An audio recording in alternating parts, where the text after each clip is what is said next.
Ngayon, nung tat- tatlong ballot box pa po ang hindi na isasakay at saka may ilang guro at watchers. Nung pumasok lang po ako sandali, pag ano ko narinig ko, tinakbo na po na agad nila yung sasakyan at mga motorsiklon, mga riders. At dali-dali na po akong lumabas, sumunod na po kami. Ngayon hinabol po namin sila. Pagdating po sa United, natatanaw ko na rin yung yung highway. Nagulat ako nung ikinana nila imbis na kaliwa. Kasi ang papuntang San Antonio Elementary School, pakaliwa po. Ang papuntang kanan, City Hall po yun. Instead na sa canvassing area, which is the San Antonio Elementary School dadalhin, nagulat nga kami na may report na pinipilit sa City Hall. So, we immediately boarded our cars and hinabol namin. Inabutan na namin sila doon na papunta na ng eskwela dahil inaharang ng rider, nag-aatakan talaga. Nakita ko yung sasakyan nga nito ni Police Officer Lunar. And just to be very precise doon sa nangyari, sinampas ko yung bintana ng sasakyan niya. Sabi ko, hinto mo. Nung binuksan niya yung bintana, sabi ko, Police Officer ka, bakit yung mga election return na yan, tsaka ballot boxes, dadalhin mo sa City Hall? Anong instruction sa'yo? Sinabi ko pa kay Police Officer Lunar, don't you know na offense tong ginagawa mo? And that is very well qualified na dalhin sa Napolcom tong kaso mo na to. Sinabi niya, sabi ko, sino nag-utos sa'yo? Ba't utos sa taas? Yun ang una niya sinasabi. Sinong taas? Utos na Hepe, utos sa Sitok. Inampas ko pa yung salamin niya para doon sa pangatlong hintunga. Sabi ko, diretso mo yan doon sa canvassing ka ako. Dadaling kita sa Napolcom talaga. So, namutla siya, tapos nagtatawag-tawag siya. Malamig naman yung sasakyan niya po noon, Mr. Chair, pero pinagpapawisan siya. Your Honor, mag-security po ng mga ballot boxes. Can you narrate what happened to the issue raised by the people from Barangay San Antonio from that moment that they are on their way to the school and you apprehended them? And I think, Mr. Chair, there was actually a viral video on this. Ganito po yung nangyari doon. After na matapos po yung bilangan, dadalhin na po namin yung mga ballot boxes kasi ang sabi po sa Treasury Office po. Kasi nung nag-ano po kami, pinatawag po kami doon, yung bago ibigay yung ballot boxes, galing sa munisipyo, dadalhin sa school na gagamitin. Nagkaroon po doon ng pinatawag po kami ni election officer at sinabi na mag-security kami. At pagkatapos po na madala sa school at pagbalik, doon po dadalhin sa Treasury Office yung pagkatapos po. Can we ask Mr. Chair the COMELEC present today if that is really the protocol? We have invited the COMELEC city election officer, Ms. Attorney Alan, di ba? We have invited him or her. Who is the election officer of San Pedro? Good morning, Your Honor. The election officer of San Pedro City is not present at the moment, sir. Have we invited the election officer? Was there a motion for the invitation, or we haven't invited? No, we did not. So okay. All right. Maybe Mr. Alan Enriquez have the power to answer all the queries. Being the regional director, kasi directly hindi mo alam no? Yes, Your Honor. It is within the discretion of the election officer if he or she thinks that the assistance of the PNP is needed in transporting election paraphernalia. Okay, was there a what do you call that? A reported incident? Yes, Mr. Chair. Actually, one of the barangay official named Josie Pama is actually here, and we invited her to be the resource person. So maybe we can invite also Miss Josie to sit down and explain and narrate what happened. Where is she? Can we invite the resource speaker to sit in front? You can proceed.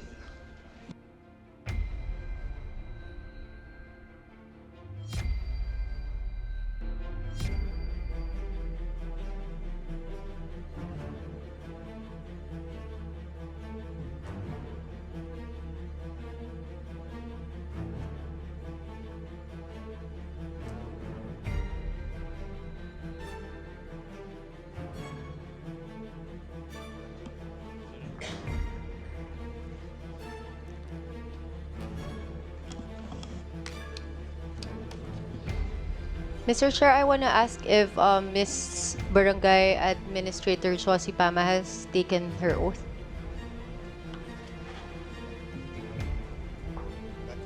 Actually, we have already asked everybody to stand up a while ago. So I presume that everybody have taken their oath. So have you taken your oath? Hindi ka tumayo kanina? Oh, sige, you stand up. So take the oath of the resource. Please raise your right hand. Do you swear to tell the truth, the whole truth, and nothing but the truth in this inquiry? Thank you. Please take your seat. Okay. Mr. Chair, to Miss Josie Pama, can you narrate what happened or transpired that night after the elections in that school? Can you narrate it in the floor? Apo, bago po ako magsimula, ako po si Josie Pama. Magandang umaga po sa ating Honorable Dan Fernandez at sa kay Kong Ann Matibag at sa ating lahat po dito, magandang umaga po. Noong pong gabi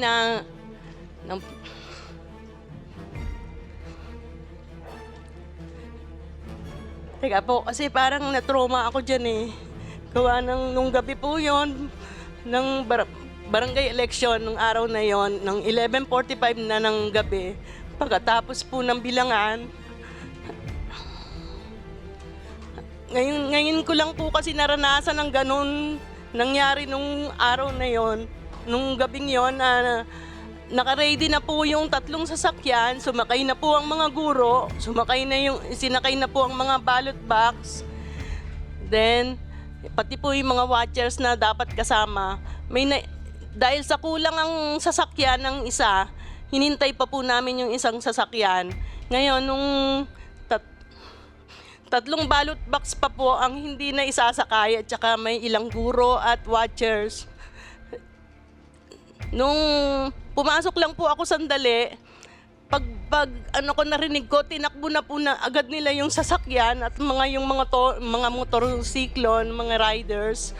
At dali-dali na po akong lumabas, sumunod na po kami. Ngayon hinabol po namin sila. Pagdating po sa United, natatanaw ko na rin yung highway. Nagulat ako nung ikinana nila imbis na kaliwa. Kasi ang papuntang San Antonio Elementary School, pakaliwa po. Ang papuntang kanan, City Hall po yun. Kaya nung nakita kong pumanan sila, parang na-tense na po ako at nagtatawag na po ako sa bintana ng sasakyan. Sabi ko, ano tayo, kaliwa tayo, San Antonio tayo. Pero po, parang hindi po narinig ng mga ibang riders. Kaya nung pagdating po sa may likod ng palengke, talagang malapit na kami sa City Hall. Buti na lang po na may nakita akong isang riders na kakilala ko at sinabi ko sa kanya, dali, harangin nyo, papunta tayo ng San Antonio kasi bibilangin pa lahat po yung ballot box doon, yung ballot, opo, yun po. Kaya pagdating po dun sa may papuntang City Hall, inano po, hinarang na po ng mga ano yun, ng mga riders na kakilala ko hanggang sa sabi nila, kalma ka na, papunta na kami ng San Antonio. Kaya po napunta na po ng San Antonio. At yung sinusundan po kasi nila, ang isang van na ang nagdadrive po ay yung pulis na sabi nila si Lunar po.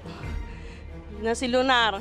Ngayon po, papunta na kami ng San Antonio. Pagdating sa may McDonald's, nagulat ako dahil tumigil na naman ang sasakyan.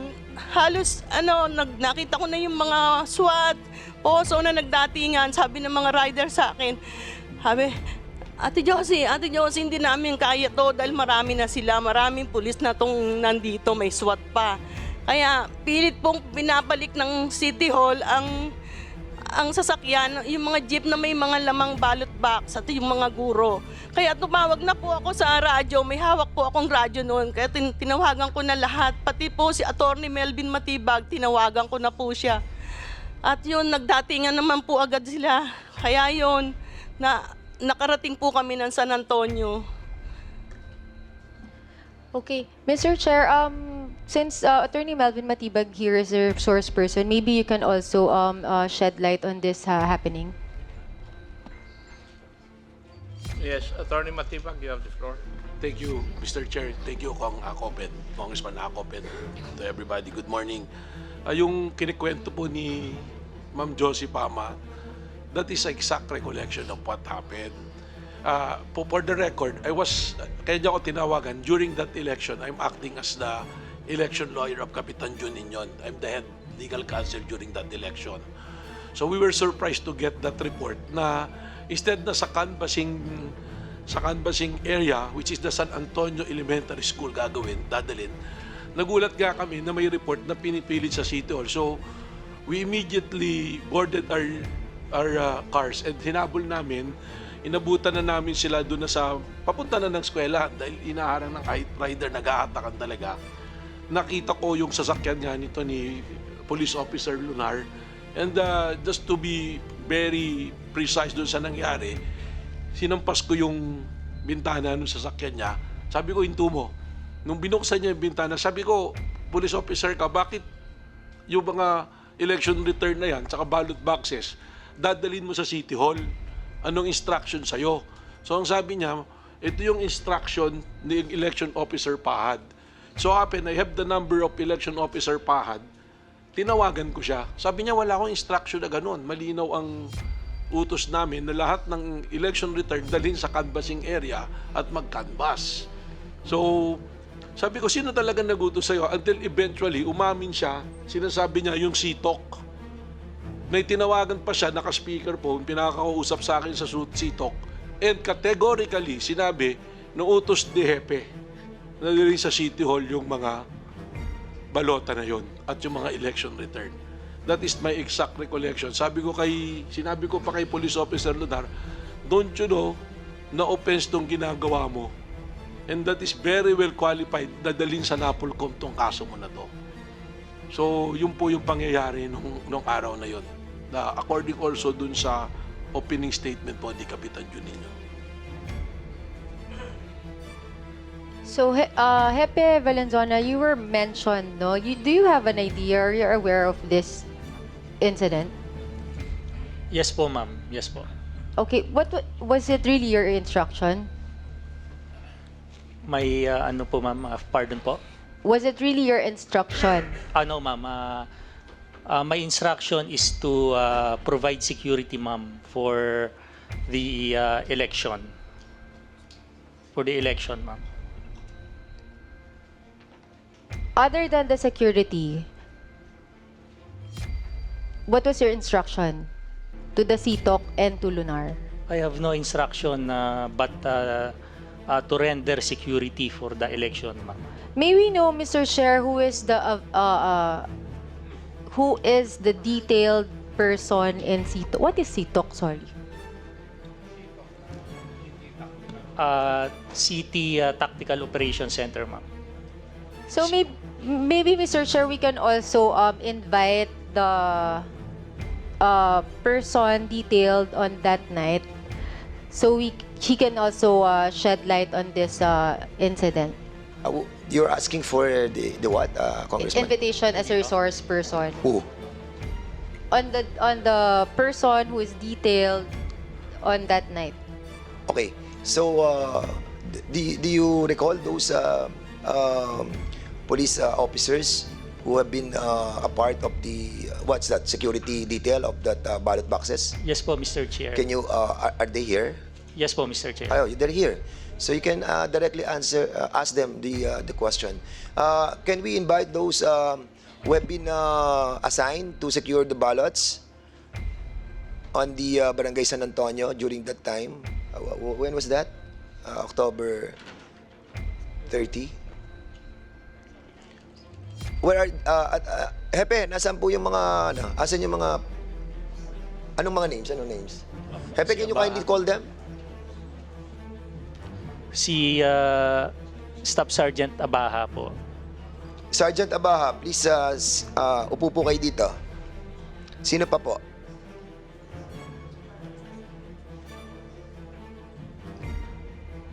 Who else? Chief, sino pa? Siya ba yung pinaka-head? Siya ang pinaka-head?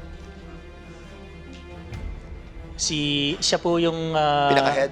pinaka-duty, Mr. Chair po. Duty officer. Duty officer for CTOC during that. That is manning that transportation of that ballot boxes.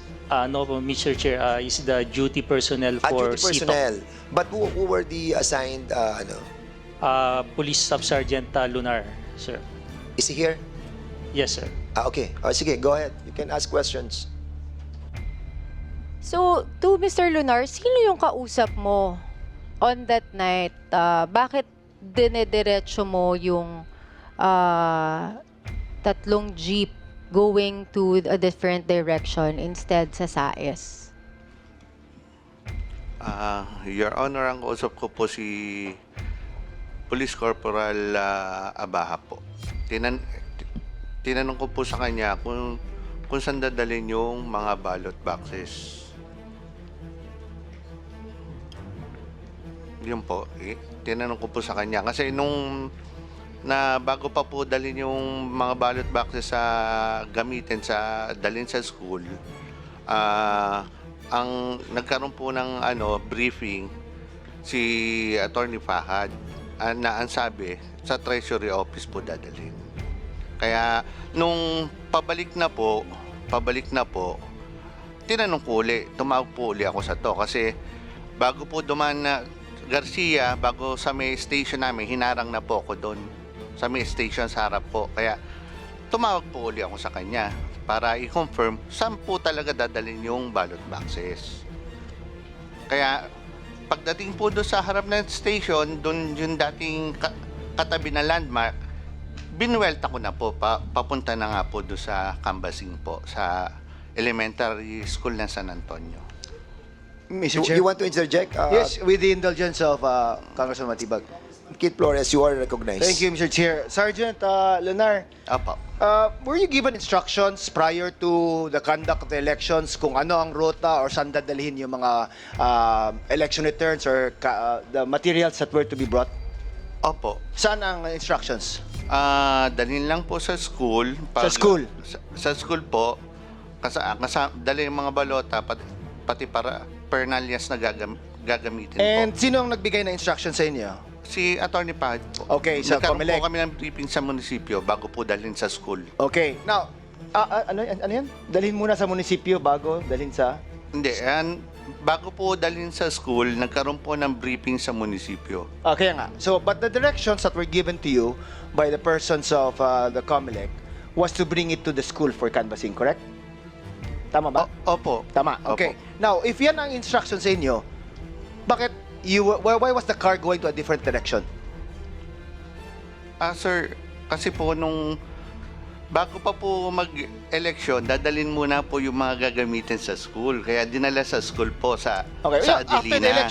After the elections, after you gathered it? Is it after the elections pa? After? Tapos pagkatapos po na election, dadalhin na po sa Treasury Office po. sa treasurer's office Apo. na, hindi na doon sa school Opo, supposedly opo. na. Yun po yung ano ni Yun ang instruction election sa inyo. officer po. Okay, yun now, po is it- instruction po. Can you confirm na sakay sa sasakyan na yun si Barangay Administrator, what's your name? Josie Pama? Kilala niyo ba ito? Opo. Okay, now, was at any point in time, was she asking you questions? Bakit tayo pumunta doon instead of the another location? Hindi niya ba Wala na-raise po, sa inyo? hindi ko po siya nakakausap. Hindi mo nakausap. But you were in the same vehicle? Hindi po. Nasa unahan po ako nung naka-security po ako. Naka-security ka. Okay, now, when some persons were trying to block the vehicles, what did you do as a police officer? Anong ginawa mo? Yun nga po, tumawag po ako sa SITOC para i-confirm kung saan talaga po dadalhin yung ano. And the instructions that were given to you was, ano yan? Nung nakausap ko si Sergeant Aba, ang sabi, nakausap niya daw po si Attorney Pahad na dalhin na doon sa school po. Sa school? Mapa. Instead of the treasurer's Opo. office? Yes po. So, bakit may changes sa instructions na yan? And hindi ba tama din na nakaka-alarma na en route, you're going to a different direction other than that originally agreed to? Comelec, is there, Executive Director, sir, can you comment on this? Kasi I really don't know the exact steps that should be taken supposedly. Good morning, Mr. Chair, Your Honors. Ang talagang procedure po dito, after ng counting ng mga balota, gagawa ng ERs.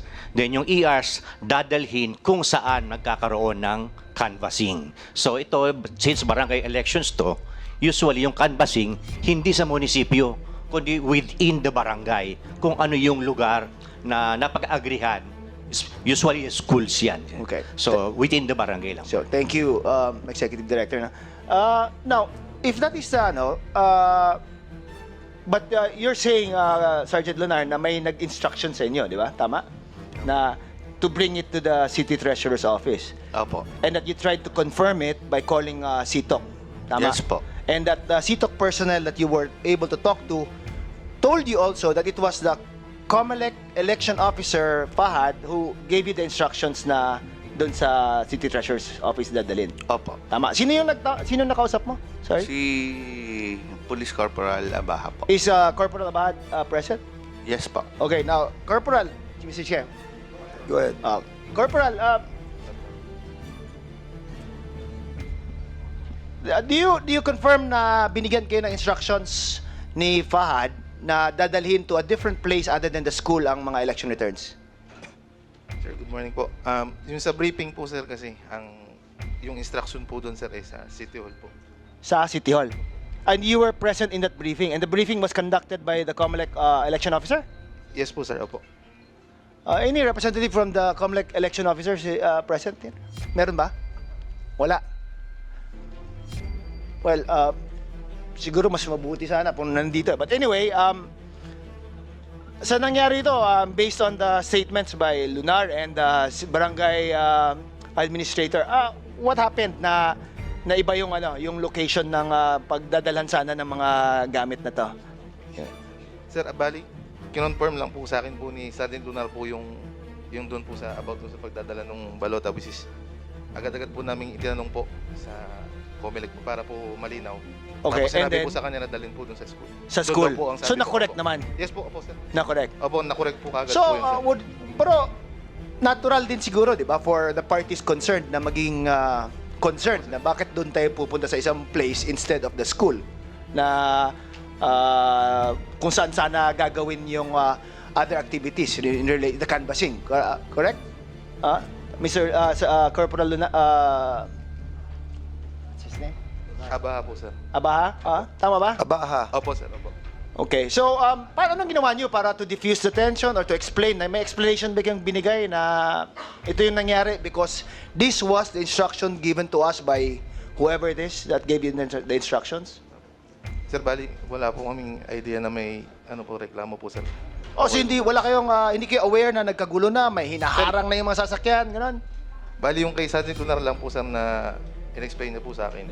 Yung tinawag niya po, sir. Tapos, in-inform ko lang din po sila, COP ko po. So, in-inform mo si COP? Po. COP, anong instructions mo after being informed na may insidenteng gano'n? Good morning po, Your Honor, sir. Sir, nag-request po ako, sir, ng karagdagang personnel para ma-diffuse po yung tension, sir. By diffusing the tension, are you referring to the presence of SWAT ba yun? Mga armadong mga police officers that you asked to respond to? Is that how you diffuse the tension? No, sir, I requested from the PPO kasi may mga reserve personnel po kami for that activity, election. And then, nag-grant naman po yung aking request. Alright. Now, can you confirm for the record lang na ang instructions that were given to the police officers who were escorting these ballots was to take the paraphernalia to the schools for canvassing? Yan ba ang instructions ng COMELEC election officer? As far as I know, sir,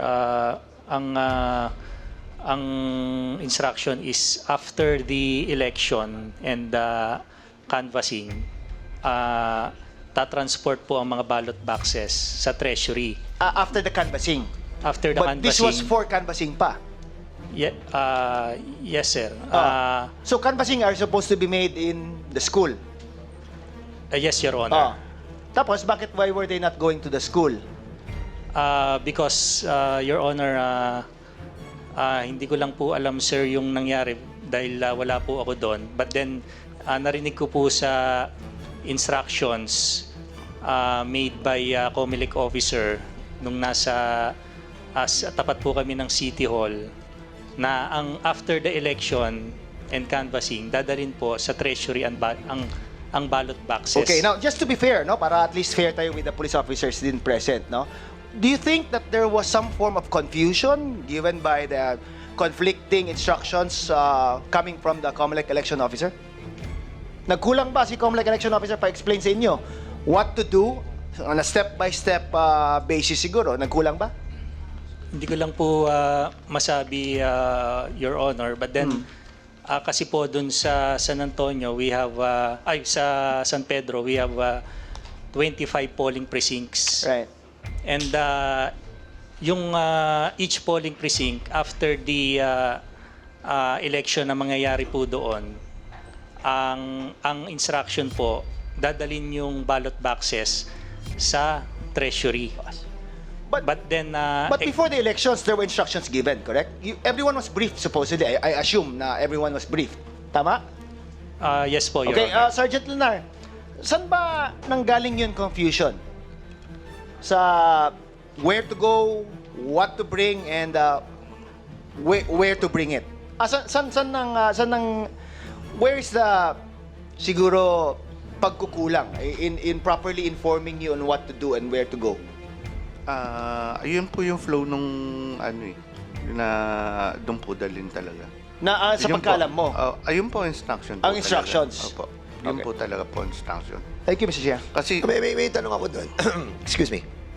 The chair would like to acknowledge the presence of a good friend, Congressman and Chairman Robert Ace Barbers. Sir, you are welcome. Di ba, parang kanina kasi may nadinig ako na papunta ng City Hall. Kasi particular ko dyan, I've been a congressman for that area for 9 years. So, from the election area, pakaliwa, City Hall. Pakaliwa, papunta ng, pakanan, papunta ng school, correct? pakanan po pa City Hall, pakaliwa po pa San Antonio. Okay. Pakanan ang papunta ng City Hall, pakaliwa papunta ng Opo. School. So from Opo. that moment that you have decided to turn right, Opo. how many minutes away saka kayo nagkaroon ng apprehension doon?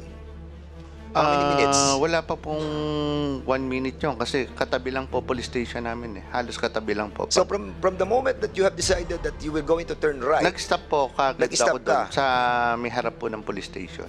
and then from that Tumawag moment po ako. that you were stopped, then nagkaroon na doon ng commotion.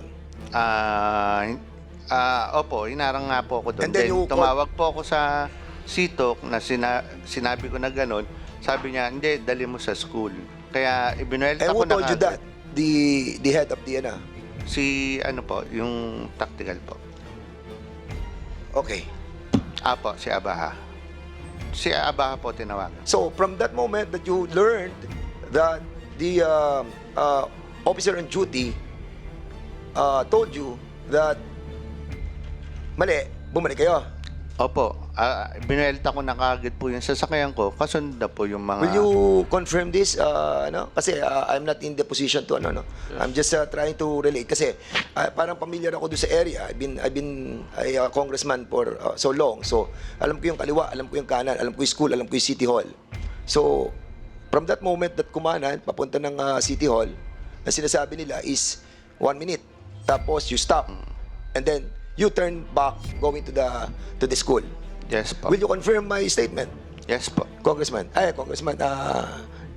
Attorney Matibag. Mr. Chair, medyo buti na lang familiar ka rin sa lugar. No? Unang-una, imposibleng 1 minute Dahil if he is referring to the police station, nasa loob na ng bayan ng San Pedro yun For better appreciation, ang City Hall ng San Pedro is located in a different barangay. It's in Barangay Poblacion. From Adelina School, kung saan nanggaling yung mga balota, dadaan ng United, sa highway, papunta ng City Hall, dadaan ng ilang barangay. Barangay Nueva, then Barangay Poblacion. And the police station is not 1 minute away from that turn. Dahil nandoon yung police station sa may Barangay Poblacion So yung sa account ni Ma'am Josie Bama, at naririnig ko dun sa radyo na umiiyak sila, pati ibang watcher, mahaba na po yung proseso. Nanggaling kami sa headquarters ni Kapitan Jun Inyon, which is located by the exit of San Pedro, which is probably 5-10 minutes away, kung saan na namin sila inabutan. And based on the account of Ma'am Josie Bama, there were 2 instances na hininto.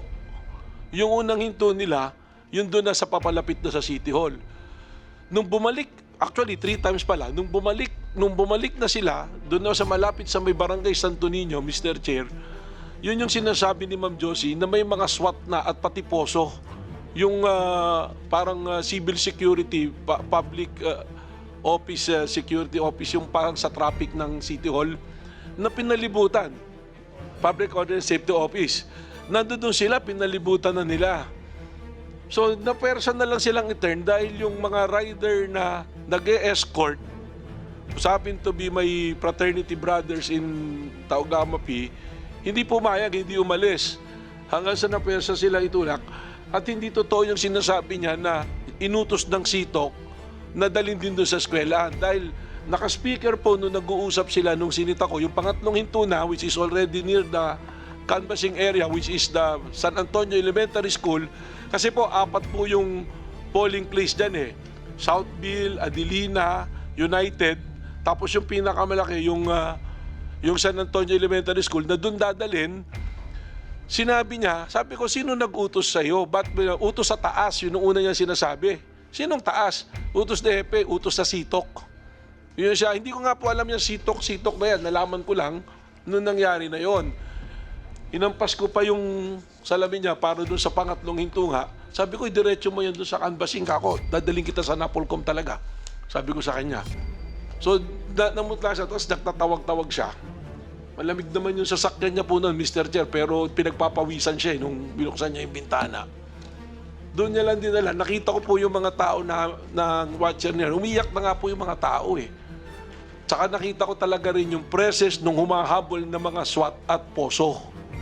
So, hindi po totoo na hindi na siya. At nung sinasabi ko na sinong taas, that's the time na sinabi mismo ni Mr. Lunar na ito yung utos ng Hepe.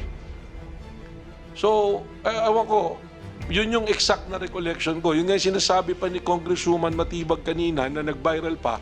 Dahil nung hinataw ko yung sasakyan, may nagbibideo sa akin, pinalabas pa na ako pa yung nag-aharas dun sa pulis. Okay. So, thank you so much, Attorney Matibag. Colonel Valenzuela, will you wanted to reply? There's this allegation coming from Attorney Matibag that may order ka doon sa SITOC. So, please reply before I recognize Congressman. And may I remind the members, hanggang 12 lang po tayo sa isyong to because we have to tackle 4 issues on today's hearing. And I'm allotting 2 hours on each issue. And I hope that we'll be wrapping up the issue on this within an hour. And then we'll proceed to the issue of Deputy Speaker J.J. Suarez. Go ahead. Mr. Chair, yung information, sir, na ay instructed na yung yung ballot boxes ay dalhin sa Treasury, wala po akong kapangyarihan para gawin po yun, Mr. Chair, because it is the COMELEC who has the authority, and ang responsibility lang po namin doon is to secure. Kaya nga po tumawag si Sergeant Lunar kay CITOC para mai-confirm sa COMELEC po nga yun po ang ginawa ng CITOC. Tumawag po siya sa COMELEC, and then after that the CITOC informed me. So then I requested additional personnel, yung mga reserve po namin during that early morning. Okay. So, any members who wanted to... Congressman ako, please. I would just like to follow up the line of questioning of the Honorable Flores. Sergeant Lunar, tama ba yung narinig ko kanina na bago kayo pumunta sa inyong jurisdiction ay nagkaroon kayo ng briefing? Opo, sa may munisipyo po. Sino po ang nagbigay ng briefing? Si Attorney Pahad po. And si Attorney Pahe? Pahad po. Pahay? Pahad. Pahad. Pahat? Pahad. Election officer yan. Election Pahad. officer Siya ang po. election officer. At tama ba rin yung pagkarinig ko sa iyo kanina na ang utos po niya sa kanyang briefing sa inyo ay doon sa City Hall dadalhin? Opo, pagkatapos po. Pagkatapos ng Pagkatapos po ng election po. dadalhin ninyo yung ballot boxes sa City Hall. Opo. Sa Treasury po. The election officer is not here present, so we cannot confirm that statement. Kung totoo nga na yun ang briefing na election officer, but the executive director present this morning, sinabi po niya na hindi dapat doon sa City Hall dadalhin for BSK elections, doon sa eskwelahan na designated na canvassing area. Tama po ba? Tama po, Mr. Chair. So, in other words, ang issue po dito ay kung sinabi po ng election officer doon sa mga kapulisan na dapat dalhin yung ballot boxes sa City Hall o hindi. Tama po, Mr. Chair. So, until and unless we invite or we have the election officer here, we cannot confirm kung sino po ang nagsasabi ng totoo. Di po ba? Kasi hindi naman po ninyo masagot dahil hindi po kayo ang nagbigay ng briefing eh. Tama po, Mr. Chair. So, yun po yung issue. Hindi po, kahit magdebate po tayo dito ng ilang oras, hindi po natin masesettle tong issue na ito until and unless nandito po yung election officer. Kung tama na sinabi niya na yung ballot boxes after the election will be brought o dadalhin sa City Hall. Kasi kung sinabi niya talaga yon, eh wala pong kasalanan ng pulis. Sinusunod lang nila yung utos. Ngayon, kung hindi sinabi na election officer yon, mali yung pulis. May diferensya. Di po ba? So, hanggat hindi magsasalita yung election officer, kung sinabi po niya na ibalik sa Treasury, eh hindi po natin masesettle tong issue na ito. Kaya, Mr. Chair, para masettle tong issue na ito, kung magkakaroon pa ng susunod na hearing, I think we have to invite the election officer concerned dito sa hearing. Marami pong salamat. Okay, thank you so much. Congresswoman Matibag, you Yes. can proceed, please. Yes, Mr. Chair. I agree with Honorable Akop. Pero out of 25 polling places in in the city of San Pedro, I just wonder bakit ikaw lang yung parang may confusion on the route na kung saan saan dapat idala yung mga election boxes and returns after the election, not after the canvassing. So yun lang. We just hang on that issue and then we invite the election officer of the city of San Pedro. But Mr. Lunar, you have to remember, you have taken your oath. So you really have to be honest here. Opo, yes.